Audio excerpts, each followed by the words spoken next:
I hope you're having a good day today. Thank you for joining me. We are going to be thinking about the apostles today. Our hymn is I Am Resolved.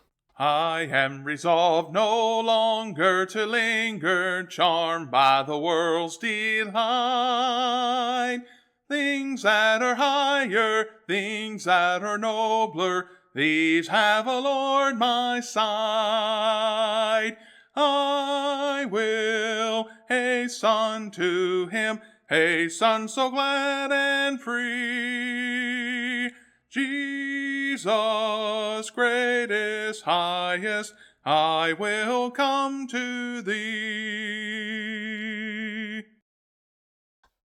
Our passage, we're going to begin by thinking about Matthew chapter 9, verse 9.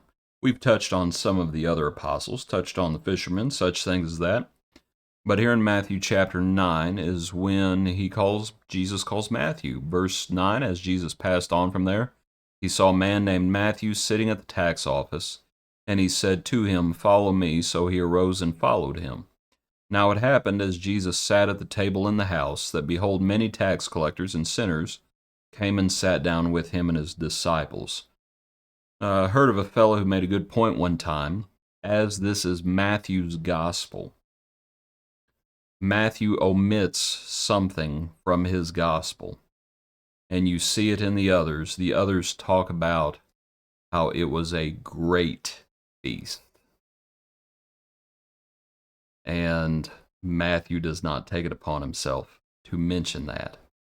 Might consider that idea that while he wanted to honor the Lord, his humility perhaps caused him to refrain from mentioning it, while the others do.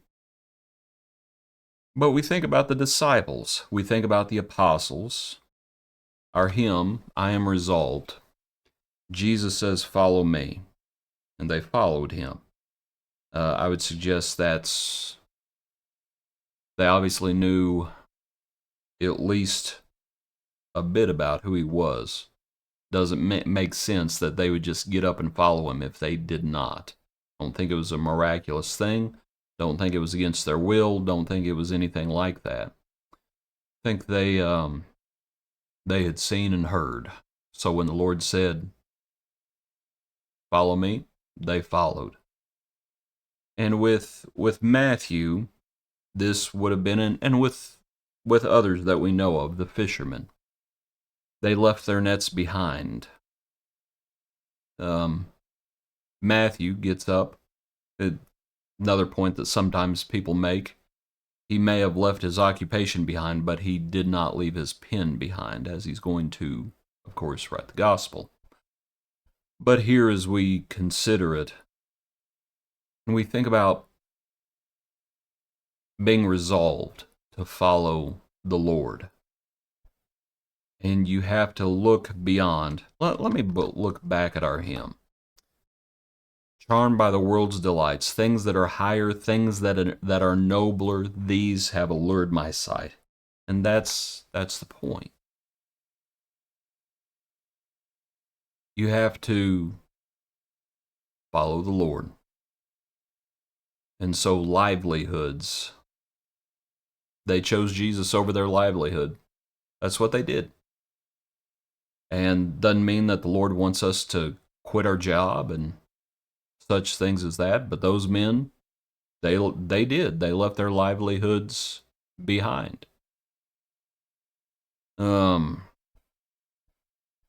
We have to. This is what we have to do. We have to lay up treasure in heaven. We cannot be choked by the cares of the world and the deceitfulness of riches. And a lot of folks, very few folks, I should say, claim to love money, but their actions betray them when they put money first every time. Matthew was a tax collector. He leaves it behind, and he follows the Lord. He was resolved. Another apostle, to look in the next chapter, is when the names are given, as he calls the 12 to himself. And the names of the 12 apostles are first Simon, who's called Peter, Andrew his brother, James the son of Zebedee, John his brother, Philip and Bartholomew. Most people think that the reason that they're being paired up is this is how they went out, 2 by 2. Philip and Bartholomew, Thomas and Matthew the tax collector, James the son of Alphaeus, and Labius, whose surname was Thaddeus, Simon the Canaanite, and Judas Iscariot, who also betrayed him. Let's think about those last couple, Simon the Canaanite and Judas Iscariot. Simon the Canaanite, in Luke's account, Simon the Zealot, Simon Zelotes, and they were political activists. As I said in recent studies, that's putting it mildly. They were very, very politically radical.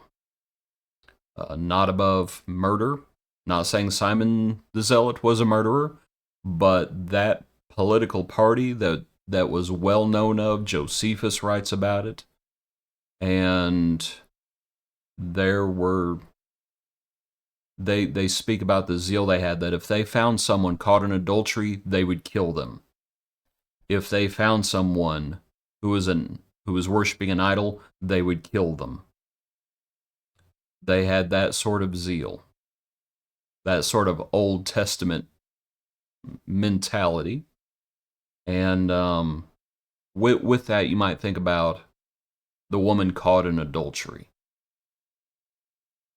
Should she have been stoned?